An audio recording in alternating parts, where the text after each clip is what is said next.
আব্দুল্লাহ ইবনে মাসউদ রাদিয়াল্লাহু তাআলা আনহু থেকে আরো বর্ণনা হয়, খলিফাতুল মুসলিমিন উসমান গনি জিন্নুরাইন রাদিয়াল্লাহু তাআলা আনহুর খেলাফত আমলে উনি সাকরাত অবস্থায়, আব্দুল্লাহ ইবনে মাসউদ সাকরাত অবস্থায় খলিফাতুল মুসলিমিন উসমান গেলেন দেখার জন্য।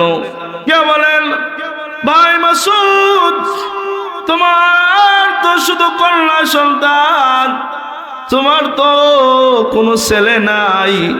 তোমার ইন্তেকালের পরে তোমার মেয়েদেরকে খাওয়ানোর জন্য আমি চাইছিলাম বাইতুল মাল থেকে, অর্থাৎ সরকারি তহবিল থেকে তোমার কন্যা সন্তানদেরকে আমি কিছু উপহার বটন দিব।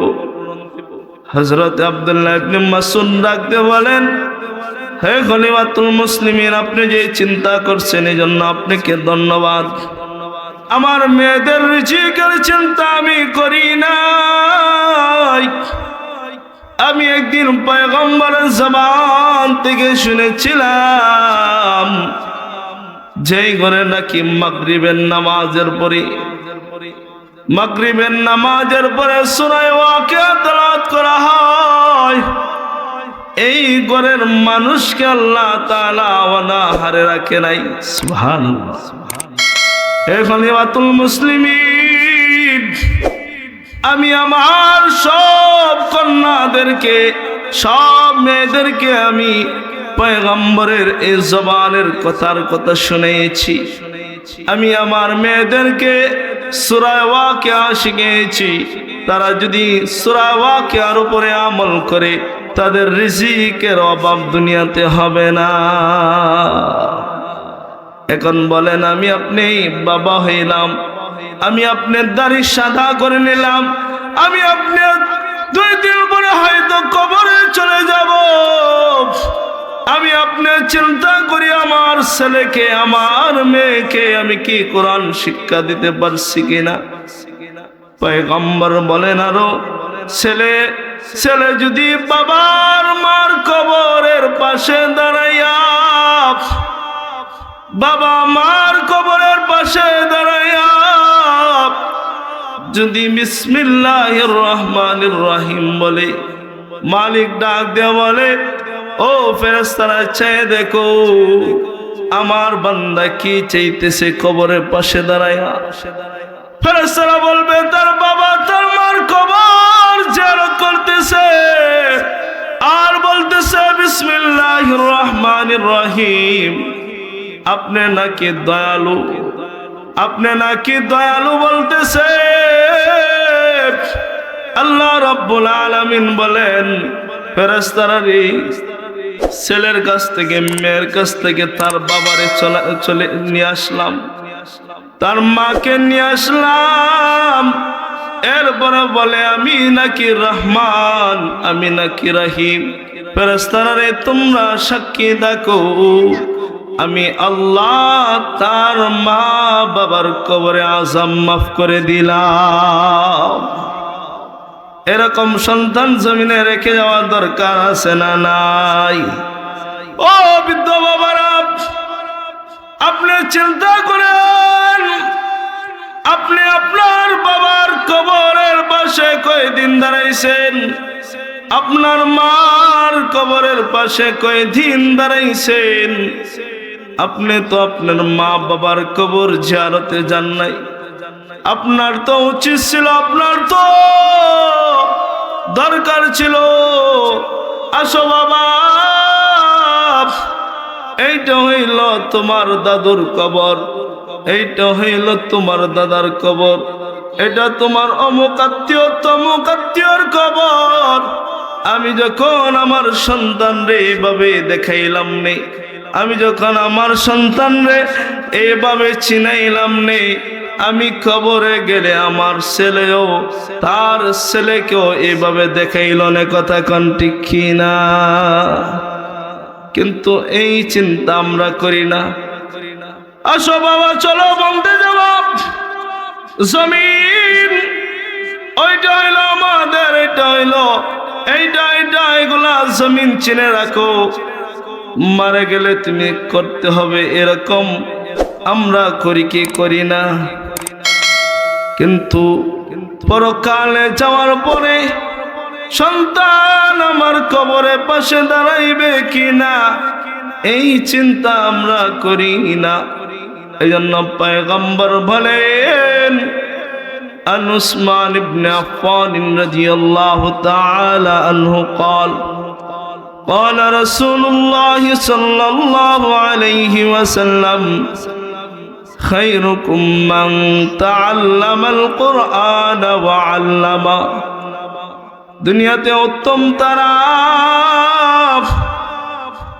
যারা কোরআন শিক্ষা করছে, কোরআন শিকার পরে আবার কোরআন মানুষকে শেখায়। এদের ব্যাপারে পয়গম্বর সার্টিফিকেট দিয়েছেন, প্রশংসাপত্র দিয়েছেন। এই মানুষগুলা দুনিয়াতেও সম্মানী, পরকালও সম্মানী। সুবহানাল্লাহ।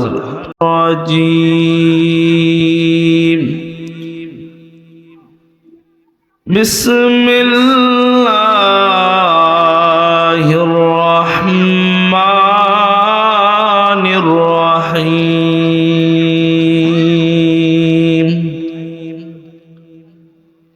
আর রহমান আল্লামাল কুরআন খলাকাল ইনসান আল্লামাহুল বায়ান। সাদাকাল্লাহুল আযীম ওয়া সাদাকা রাসূলুহুল নবিয়্যুল কারীম। ونحن على ذلك من الشاهدين والشاكرين والحمد لله رب العالمين.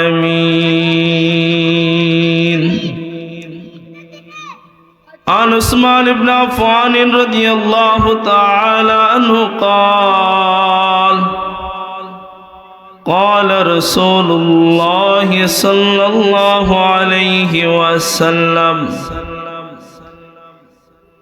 خيركم من تعلم القرآن وعلمه أو كما قال النبي عليه الصلاة والسلام.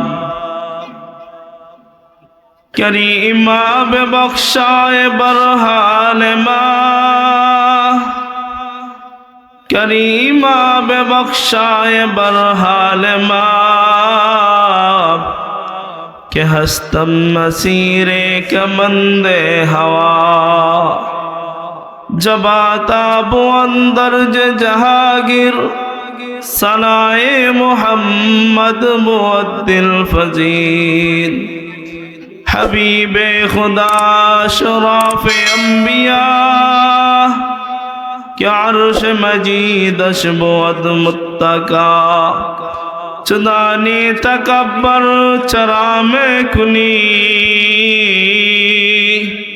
खता में कुनियो खता में कुनी।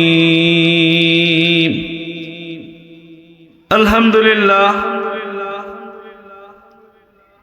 आमिर खानी हागरी मोहल्लाबासी और हजरत शाहजालाल रहमतुल्लाह अलैहि নুরানি মডেল মাদ্রাসা কর্তৃক আয়োজিত দ্বিতীয় বার্ষিক মাহফিলে চলমান অধিবেশনে বসা সম্মানিত সভাপতি মাওলানা কারি হুসাইন আহমদ হাফিজাহুল্লাহ, মাদ্রাসার প্রধান শিক্ষক প্রিয় বন্ধুবর মাওলানা মাসুম বিল্লাহ শাকির সহ হযরত উলামায়ে কেরাম, মুরব্বিয়ানে জাম, যুবক ভাইরা, পর্দানিশীন মা ও বোন, আমরা সেই রব্বে করিমের দরবারে শুকরিয়া আদায় করব যে রব্বে করিম দয়ার মায়া করে এই মোবারক মজলিসে আসার, বসার, আলোচনা করার, শোনার তৌফিক দিয়েছেন। এজন্য কালিমাতুল শুকর আদায় করব আলহামদুলিল্লাহ। সময় অল্প, আলোচনা করব সূরা আর রহমান থেকে। সূরা আর রহমান 27 নম্বর পারার সূরা থেকে 4টি আয়াতে কারিমা আকায়ে নামদার তাজদারে মদিনা মুহাম্মদুর রাসূলুল্লাহ সাল্লাল্লাহু আলাইহি ওয়াসাল্লামের অসংখ্য অগণিত হাদিস থেকে একখানা হাদিস আপনাদের সামনে পাঠ করেছি। তেলাওয়াতকৃত আয়াতগুলি এবং হাদিসকে সামনে রেখে আলোচনা করব, যদি মহান রব্বে করিম আমাকে তৌফিক দান করেন। সূরা আর রহমান আল্লাহ তাআলার গুণবাচক নামের একটা নাম হইল রহমান। আল্লাহ তাআলার 99টি নামের ব্যাপারে আবু হুরায়রা রাদিয়াল্লাহু তাআলা আনহু বর্ণিত হাদিস। عن أبي هريرة رضي الله تعالى عنه قال قال رسول الله صلى الله عليه وسلم إن لله تعالى 99 اسما من أحصاها دخل الجنة। নবীর সাহাবী আবু হুরায়রা বলেন, আল্লাহ রাব্বুল আলামিনের 99টা নাম যারা মুখস্থ করবে সে হাসতে হাসতে জান্নাতে ঢুকে যাবে। সুবহানাল্লাহ। এটা এই নুরানি মাদ্রাসায় শেখানো হয়। নুরানি মাদ্রাসায় কি করা হয়? শেখানো হয়। এজন্য আল্লাহ তাআলা 99টা নামের একটা নাম হলো রহমান। শুধু একটা সূরায় আল্লাহ তাআলা তার গুণবাচক নাম দিয়ে মুহাম্মদুর রাসূলুল্লাহ সাল্লাল্লাহু আলাইহি ওয়াসাল্লামের কাছে আল্লাহ তাআলা একটা সূরা নাযিল করেছেন। ইচ্ছা করলে রব্বুল আলামিন কোরআনের প্রতিটি সূরার মধ্যে আল্লাহ তাআলার গুণবাচক নামগুলা লাগাই দিতে পারতেন। ইচ্ছা করলে রব্বুল আলামিন নবী মুহাম্মদুর রাসূলুল্লাহর নাম লাগাইয়া কোরআনের সব সূরাগুলো আল্লাহ তাআলা দুনিয়াতে অবতীর্ণ করতে পারতেন, কিন্তু না, আল্লাহ একটা নাম সূরা রহমান দিয়ে একটা সূরা নাযিল করেছেন। বিশ্ব নবীর নাম দিয়ে আল্লাহ তাআলা সূরা মুহাম্মদ নাযিল করেছেন।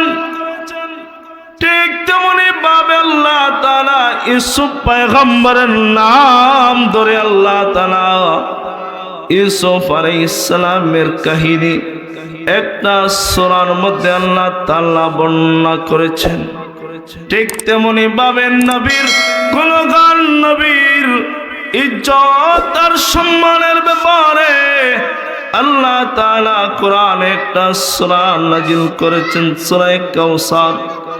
ঠিক তেমনি ভাবে আল্লাহ তাআলা তার গুণগান, তার ইজ্জত আর সম্মান দিয়ে আল্লাহ কোরআনে একটা সূরা নাযিল করেছেন।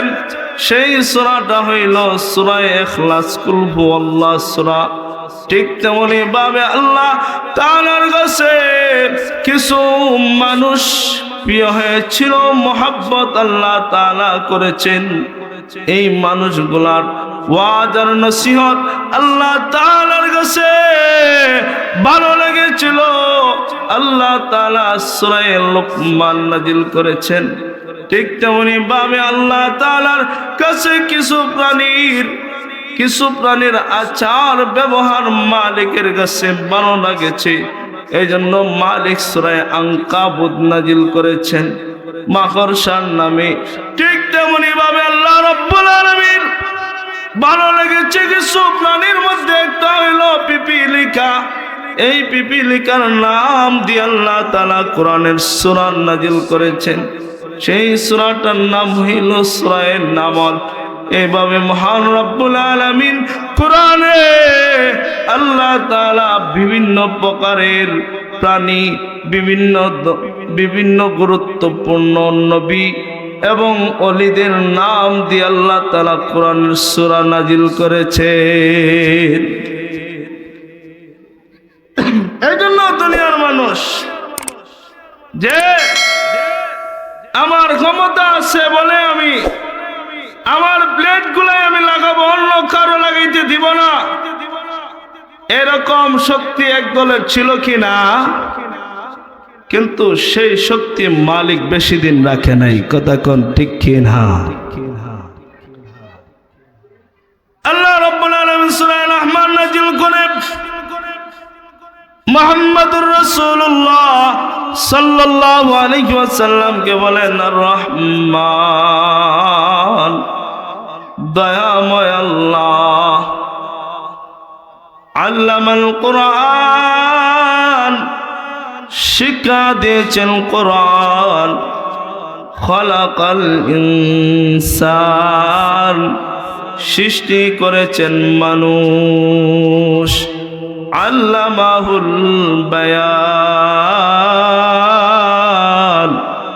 কথা বলার যোগ্যতা দিয়েছেন সেই আল্লাহ। কথা কোন ঠিক কিনা? দুনিয়াতে আল্লাহ রাব্বুল আলামিন মানুষ বানানোর পরে অধিকাংশ মানুষ কথা বলতে পারে, কিছু মানুষের জবান আল্লাহ তাআলা বন্ধ করে দিয়েছে, কথা বলতে পারে না। ঠিক তেমনি ভাবে আল্লাহ মানুষকে হাতও দিয়েছে, চক্ষু দিয়েছে, পাও দিয়েছে, স্বাভাবিক শরীরটা দিয়েছে, কিন্তু আল্লাহ জবান বন্ধ করে দিয়েছে। কথা কোন এরকম মানুষ আছে না নাই? অনেক মানুষ আছে পাও নাই, হাত নাই, জবান আছে, জবান দিয়ে কথা বলতে পারে। এই জন্য মালিক বলেন আর রহমান, আল্লামাল কোরআন, সৃষ্টি করেছেন আল্লাহ তাআলা মানুষকে কোরআন শিক্ষা করার জন্য। দুনিয়াতে মানুষকে আল্লাহ তাআলা বানাইছেন। এই মানুষগুলা কি শিখবে? কোরআন শিখবে। কি শিখবে? কোরআন শিখবে। কোরআন শিখার ব্যাপারে জনাবে মুহাম্মদুর রাসূলুল্লাহ সাল্লাল্লাহু আলাইহি ওয়াসাল্লামের সাহাবী আব্দুল্লাহ ইবনে মাসউদ রাদিয়াল্লাহু তাআলা আনহু বর্ণনা করেন, নবী বলেন, যারা কোরআনের একটা হরফ বলবে আল্লাহ তাআলা 10টা নেকি দিবেন। কয়টা নেকি? মুহাদ্দিসিনে কেরাম বলেন 10টা নেকি দিবেন আল্লাহ তাআলা। এই সময় আব্দুল্লাহ ইবনে মাসউদ বলেন, পয়গম্বর সাথে সাথে একটা আয়াতে কারিমা তেলাওয়াত করে শোনাইলেন, আলিফ লাম মিম। আব্দুল্লাহ ইবনে মাসউদ বলেন, পয়গম্বর সাথে সাথে আয়াতে কারিমা তেলাওয়াত করে শোনায় বলেন, আলিফ লাম মিম কে আমি একটা হরফ বলি নাই। আলিফ একটা হরফ, লাম একটা হরফ, মিম একটা হরফ। যারা আলিফ লাম মিম পড়বে আল্লাহ তাআলা তাদের আমলনামায় 30টা নেকি দিবে। এই জন্য আরো সহজ হইল বিসমিল্লাহির রহমানির রহিম যারা পড়বে, বিসমিল্লাহির রহমানির রহিমের মধ্যে আল্লাহ তাআলা 19টা হরফ দিয়েছেন। যারা বিসমিল্লাহির রহমানির রহিম তেলাওয়াত করবে আল্লাহ তাআলা তাদের আমলনামায় 190টা নেকি দিবেন। এজন্য কোরআন তেলাওয়াত দরকার আছে না নাই? আব্দুল্লাহ ইবনে মাসউদ রাদিয়াল্লাহু তাআলা আনহু থেকে আরো বর্ণনা হয়, খলিফাতুল মুসলিমিন উসমান গনি জিন্নুরাইন রাদিয়াল্লাহু তাআলা আনহুর খেলাফত আমলে উনি সাকরাত অবস্থায়, আব্দুল্লাহ ইবনে মাসউদ সাকরাত অবস্থায় খলিফাতুল মুসলিমিন উসমান গেলেন দেখার জন্য। কে বলেন, ভাই মাসউদ, তোমার তো শুধু কন্যা সন্তান, তোমার তো কোনো ছেলে নাই। তোমার ইন্তেকালের পরে তোমার মেয়েদেরকে খাওয়ানোর জন্য আমি চাইছিলাম বাইতুল মাল থেকে, অর্থাৎ সরকারি তহবিল থেকে তোমার কন্যা সন্তানদেরকে আমি কিছু উপহার পটরণ দিব। হযরত আব্দুল্লাহ ইবনে মাসউদ ডাকতে বলেন, হে খলিফাতুল মুসলিমিন, আপনি যে চিন্তা করছেন এজন্য আপনাকে ধন্যবাদ। আমার মেয়েদের রিজিকের চিন্তা আমি করি নাই। আমি একদিন পয়গম্বরের জবান থেকে শুনেছিলাম, যেই ঘরে নাকি মাগরিবের নামাজের পরে সূরা ওয়াকিয়া তেলাওয়াত করা হয়, এই ঘরের মানুষকে আল্লাহ তাআলা অনাহারে রাখে নাই। সুবহানাল্লাহ। হে খলিফাতুল মুসলিমিন, আমি আমার সব কন্যাদেরকে, সব মেয়েদেরকে আমি পয়গম্বরের এই জবানের কথা শুনিয়েছি। আমি আমার মেয়েদেরকে সূরা ওয়াকিয়া শিখিয়েছি। তারা যদি সূরা ওয়াকিয়ার উপরে আমল করে, তাদের রিজিকের অভাব দুনিয়াতে হবে না। এখন বলেন, আমি আপনি বাবা হইলাম, আমি আপনার দাড়ি সাদা করে নিলাম, আমি আপনার 2 দিন পরে হয়তো কবরে চলে যাব। আমি আপনার চিন্তা করি আমার ছেলেকে, আমার মেয়েকে আমি কি কোরআন শিক্ষা দিতে পারছি কিনা। পয়গম্বর বলেন আরো, ছেলে যদি বাবার মার কবরের পাশে দাঁড়াইয়া, বাবা মার কবরের পাশে দাঁড়াইয়া যদি বিসমিল্লাহির রহমানির রহিম বলে, মালিক ডাক দিয়ে বলে, ও ফেরেশতারা চেয়ে দেখো আমার বান্দা কি চাইতেছে কবরের পাশে দাঁড়াইয়া।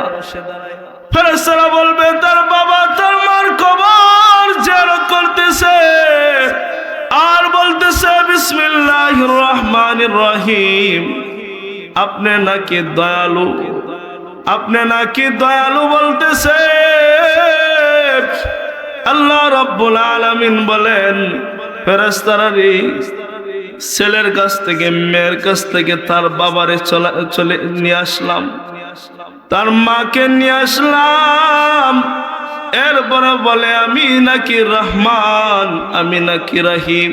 ফেরেশতারা রে, তোমরা সাক্ষী দেখো আমি আল্লাহ তার মা বাবার কবরে আযাব মাফ করে দিলাম। এরকম সন্তান জমিনে রেখে যাওয়া দরকার আছে না নাই? ও বৃদ্ধ বাবারা, আপনি চিন্তা করেন, আপনি আপনার বাবার কবরের পাশে কয়দিন দাঁড়াইছেন, আপনার মার কবরের পাশে কয়দিন দাঁড়াইছেন। আপনি তো আপনার মা বাবার কবর জিয়ারতে যান নাই। আপনার তো উচিত ছিল, আপনার তো দরকার ছিল, আসো বাবা, এইটা হইল তোমার দাদুর কবর, এইটা হইল তোমার দাদার কবর, এটা তোমার অমুক আত্মীয় তমুক আত্মীয়র কবর। আমি যখন আমার সন্তান রে এইভাবে দেখাইলাম নেই, আমি যখন আমার সন্তান রে এইভাবে চিনাইলাম নেই, আমি কবরে গেলে আমার ছেলেও তার ছেলেকেও এইভাবে দেখাইল না। কথা কোন ঠিক কিনা? কিন্তু এই চিন্তা আমরা করি না। আসো বাবা, চলো বলতে জবাব জমিন, ওইটা হইল আমাদের, এটা হইল এইটা এগুলা জমিন চিনে রাখো। মারা গেলে তুমি করতে হবে এরকম আমরা করি কি করি না? কিন্তু পরকালে যাওয়ার পরে সন্তান আমার কবরের পাশে দাঁড়াইবে কিনা এই চিন্তা আমরা করি না। এই জন্য পয়গম্বর বলেন, عن عثمان بن عفان رضي الله تعالى عنه قال قال رسول الله صلى الله عليه وسلم خيركم من تعلم القرآن وعلمه দুনিয়াতে উত্তম তারা যারা কোরআন শিক্ষা করছে, কোরআন শিকার পরে আবার কোরআন মানুষকে শিখায়। এদের ব্যাপারে পয়গম্বর সার্টিফিকেট দিয়েছেন, প্রশংসাপত্র দিয়েছেন। এই মানুষগুলা দুনিয়াতেও সম্মানী, পরকালও সম্মানী। সুবহানাল্লাহ। দুনিয়াতে অন্য কোন ডিপার্টমেন্টের ব্যাপারে, অন্য কোন সেক্টরের ব্যাপারে পয়গম্বর এই সুসংবাদ দেয় নাই। পয়গম্বর সুসংবাদ দিয়েছেন, খায়রুকুম মান তাআল্লামাল কুরআন ওয়া আল্লামা, যারা কোরআন শিখে এবং কোরআন শিখায় এদেরকে পয়গম্বর উত্তম বলে ঘোষণা দিয়েছে। এজন্য কোরআন শিক্ষা করা দরকার আছে না নাই? কিতাবে পাওয়া যায় যারা কোরআনের কোনো হরফ পড়তে পারে নাই, কোনো শব্দ উচ্চারণ করতে পারে নাই, কিন্তু নামাজ পড়তেছে, নামাজ হয়ে যাবে, কিন্তু শর্ত হইল চেষ্টা করতে হবে। কি করতে হবে? চেষ্টা করতে হবে। আজ তো চেষ্টা আমাদের ভিতরে নাই, আসেনি? আয়ান আজান বললে অনেক মুসল্লি আছেন মসজিদে ঢুকেন, এই সময় একটা কোনায় বসে হুজুরকে বলেন, হুজুর আপনার পায়ে ধরি, হাতে ধরি, আপনি আমাকে সূরা ফাতিহা শিখান। কোনদিন বলছেন? বলে নাই। মসজিদে টিকে আগে আসবে, এসে ইমাম সাহেব কোন কোনায় ঝাড়ু দিছে, কোন কোনায় দিছে না, এরকম মুসল্লি আছে না নাই?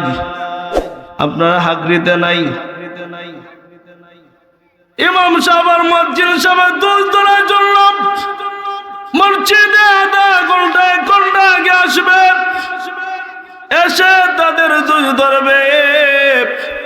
খোদার কসম করে বলি, হুজুরের দোষ ধরবা তো নিজের কপাল পড়বা, নিজের কপাল পড়বা। যেই মানুষের পিছে দাঁড়াইয়া ফরজ নামাজগুলো আদায় করতেছো, যেই মানুষের পিছনে দাঁড়াইয়া বাবার জানাজা পড়তেছো, মার জানাজা পড়তেছো, এই মানুষের সমালোচনা করতেছো, খোদার কসম করে বলি, এই সমালোচনা যদি বন্ধ না হয়, আপনি যদি বাইতুল্লাহর সামনে কিয়ামত পর্যন্ত সেজদায় পড়ে থাকেন, একটা সেজদাও আল্লাহ কবুল করবে না। বুঝছেন তো? এজন্য হুজুর মানুষ হিসাবে ভুল হইতে পারে, মানুষ তো ভুলের ঊর্ধ্বে নয়। আল্লাহ তাআলা মিস্টার ইবলিসকে ইলম শিখাইতে শিখাইতে ফেরেশতাদের উস্তাদ বানাইছেন। কার উস্তাদ? ফেরেশতাদের উস্তাদ বানাইছেন।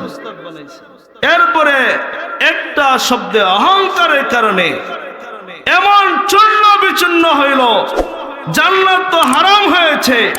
আল্লাহ তাআলা তার জন্য জান্নাত চিরকালের জন্য আল্লাহ তাআলা হারাম করে দিয়েছেন। সব মুমিনের অন্তরে তার বিষয়ে ঘৃণা সৃষ্টি করে দিয়েছেন। কথা কোন ঠিক কি না? তাইলে জ্ঞান শিকার পরে প্রকৃত মানুষ হওয়া যায় না। শিক্ষিত হইলেই প্রকৃত মানুষ হওয়া যায় নাই।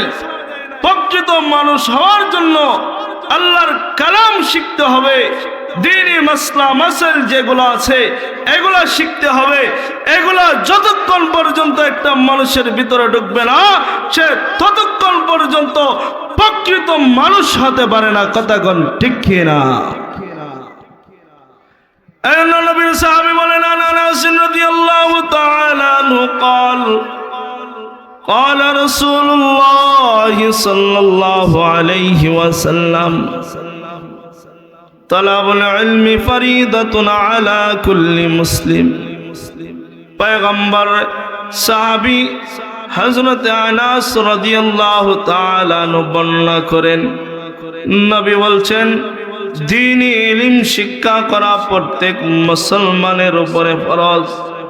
কতটুকু ফরজ? মুহাদ্দিসিনে কেরাম বলেন এতটুকু শিক্ষা করা ফরজ। কোনটা জায়েজ কোনটা নাজায়েজ, কোনটা পাক কোনটা পবিত্র, কোনটা হালাল কোনটা হারাম, নামাজের ফরজ নামাজের ওয়াজিব নামাজের সুন্নত, দুনিয়াতে চলার পথে যে দরকার এইগুলা শিক্ষা করা প্রতিটি মুসলমানের পুরুষ আর নারীর জন্য ফরজ। এজন্য প্রথমেই 5টা সূরা নামাজের জন্য শিক্ষা করা জরুরি। কথা কোন ঠিক কি না? 5টা সূরা। অনেক মুসলমান আছে সূরা তো শিখবে দূরের কথা, অনেক মুসলমান আছে কালিমাই বলতে পারে না, কালিমা জানে না, আছে না নাই? কালিমা পড়তে পারে না। স্বাভাবিক জিন্দেগিতে যদি কালিমা না পড়তে পারে, মরার পরে তো আর পড়ার কোনো সুযোগ নাই, মরার সময়ও সুযোগ নাই। আজরাইলকে আল্লাহ পাঠান, যারা জান্নাতি হবে, জান্নাতি রহমতের ফেরেশতা 500 জন আসেন। যদি জাহান্নামী হয় তাহলে জাহান্নাম থেকে গজবের ফেরেশতা 500 আসেন। এদেরকে দেখেই অনেক মানুষের সাকরাতের সময় পায়খানা বাইর হয়ে যায়, প্রস্রাব বাইর হয়ে যায়, হয় কি হয় না? চেহারা সৌন্দর্য নষ্ট হয়ে যায়, হয় কি হয় না? অনেক মানুষ মরার সময় এত সুন্দর হয়, অত সুন্দর হয় যে সুন্দরের কারণে আল্লাহ তাআলা তার উপরে রহমত নাজিল করেন। এজন্য মরার সময় যেই মানুষটা কালিমা পড়ে যেতে পারবে, আবু হুরায়রা রাদিয়াল্লাহু তাআলা আনহু বলেন, লা ইলাহা ইল্লাল্লাহ ফাদখালাল জান্নাহ। মিশকাতের হাদিসে আবু হুরায়রা বলেন, যারা লা ইলাহা ইল্লাল্লাহ বলবে আল্লাহ তাআলা তাদেরকে জান্নাতে ঢুকাবেন। এই ব্যাপারে আরেকটা হাদিসে পয়গম্বর বলেন, ইন্নামাল আমালু বিল খাওয়াতিম। নিশ্চয় শেষ আমল মানুষের গ্রহণযোগ্য হবে। শেষ আমলটা যদি ভালো হয়ে যায়, আল্লাহ তাআলা ওই আমলের উপরে নির্ভর করে আল্লাহ তাআলা জান্নাত দিবেন। আম্মা জান আয়েশা সিদ্দিকা থেকে হাদিস, বুখারীর রওয়ায়াতে ইমাম বুখারী রাহমাতুল্লাহি আলাইহি বর্ণনা করেন যে পয়গম্বর বলেন, অনেক মানুষ সারা জীবন ইবাদত বন্দেগী করছে, কিন্তু মরার সময় বেঈমান হয়ে মারা যায়। এরকম মানুষ আছে না নাই? অনেক মানুষ কেন বাবা মার সাথে সুন্দর ব্যবহার করে নাই। পয়গম্বর তো বলেন, যারা মা বাবা পাওয়ার পরও যদি জান্নাত কামাই করতে না পারে, এর চাইতে হতভাগা আর কেউ হতে পারে না। এই জন্য পয়গম্বর বলেন, অনেক মানুষ সারা জীবন অন্যায়, সারা জীবন নামাজ কালামের দিকে আসে নাই, কিন্তু শেষ সময়ে মালিকের কাছে এমন তওবা করেছে, যে তওবার কারণে মালিক তারে ক্ষমা করে দিয়ে জান্নাতবাসী বানিয়ে দিয়েছে। আছে না নাই? মুসা পয়গম্বর দোয়া করতেছেন, মুসা পয়গম্বর দোয়া করতেছেন, আল্লাহ জানাই দিলেন মুসা দোয়া কবুল হবে না। এই মজলিসে এমন একজন পাপিষ্ঠ আছে, যেই পাপিষ্ঠ কারণে আমি আল্লাহ বৃষ্টি দেই নাই। মুসা পয়গম্বর জানাই দিলেন, সাথে সাথে জ্বালানোর পরে কেউ উঠে নাই। মুসা পয়গম্বর আবার রাগান্বিত হয়ে বললেন, কেউ উঠো না কেন, কেউ উঠো না কেন? এ সময় ওই ব্যক্তি বসে বসে মালিকের কাছে এমন ভাবে তওবা করছে, তওবায়ে নাসুহা করছে, মালিক গুনাহ করেছি, দুনিয়ার কোনো মানুষ জানে না, গুনাহ করেছি, অন্যায় করেছি, নিজের পরিবারের কেউ জানে না, মালিক গুনাহ করেছি, কেউ জানে না তুমি ছাড়া। মালিক যেভাবে দুনিয়ার কেউ জানে নাই, আল্লাহ এখন তওবা করতেছি, আমার জিন্দেগীর গুনাহগুলো মাফ করে দাও। আল্লাহর সাথে সাথে মজলিসে আল্লাহ তারে ক্ষমা ঘোষণা করে সাথে সাথে মালিক বৃষ্টি বর্ষণ করে দিলেন। এই জন্য এই ধরনের মাহফিল আসলে লাভ না লস। একবার যদি কোনো মানুষ বলে আস্তাগফিরুল্লাহ, মালিক ডাক দিয়ে বলে তার 100 বৎসরের গুনাহ, 80 বৎসরের গুনাহ, 70 বৎসরের গুনাহ, যত সময় গুনাহ করেছে আমার বান্দা যেহেতু একবার আস্তাগফিরুল্লাহ বলছে, আমি আল্লাহ তার জিন্দেগীর সব গুনাহ মাফ করে দিলাম। এনা মালিক আমাদেরকে আমল করার তৌফিক দান করুক, বলেন আমিন। আর জোরে বলেন আমিন। আল্লাহ তাআলা এই মাদ্রাসারে কবুল করুক। আল্লাহ তাআলা এলাকার সমস্ত মুর্দেগান আল্লাহ তাআলা মাফ করে দেব। আল্লাহ তাআলা এই মাদ্রাসার যত জরুরত আছে সব জরুরতগুলো আল্লাহ তাআলা পূরণ করে দেব, বলেন আমিন। এরপর যে আলোচনা করবেন বানিয়াচঙ্গিরি বিশিষ্ট একজন ওয়াইজ বন্ধুবর মৌলানা বদরুল আলম আনসারী, অনেক সুন্দর কণ্ঠ। আমরা তো কণ্ঠ অনেক সুন্দর কণ্ঠ। আল্লামা আনসারী রহমতুল্লাহ আলাইহির কিছু কণ্ঠের কি পাওয়া যায়, কিছু এলান পাওয়া যায়। আল্লাহ তাআলা যেন মরহুম আনসারী রহমতুল্লাহ আলাইহির কবরকে জান্নাতের সর্বোচ্চ জান্নাতের বাগান বানিয়ে দেন। আর আমরা এই আনসারী সাহেবের জন্য আল্লাহ তাআলা দ্বীন ও মিল্লাতের জন্য কবুল করেন, বলেন আমিন। আসসালামু আলাইকুম ওয়া রাহমাতুল্লাহি ওয়া বারাকাতুহু। আলহামদুলিল্লাহ, আলহামদুলিল্লাহ।